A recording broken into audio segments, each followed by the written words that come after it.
Pwede ka nang umattend ng wedding kahit ito lang yung gamit mo. Totoo guys, kasi lakas yung mga flawless oh. Grabe.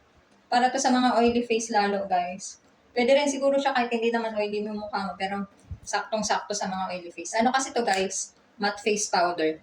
Tapos ang mura lang niya. Alam niyo ba may napanood ako na ito na nag-review na ito.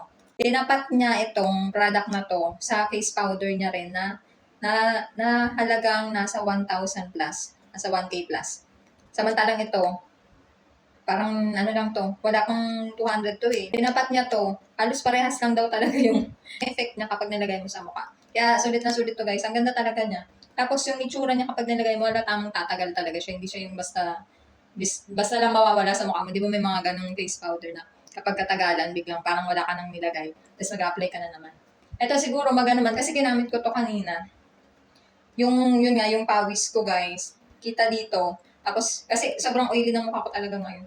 Nag-ano siya dito, may pagkamakintabyo siya dito. Pero, hindi siya yung grabe, hindi siya katulad nung, kasi nakaka-absorb din pala talaga to ng oil. Kaya maganda talaga siya. Matte face powder siya, tapos may pagka-blaring. Kita yung ano, may pagka-blaring effect din siya guys. Kaya maganda talaga to.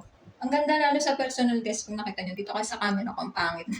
Pero wala akong ano dyan guys, wala akong filter dyan. Pag wala akong filter tapos wala akong ganito, mukha akong matanda.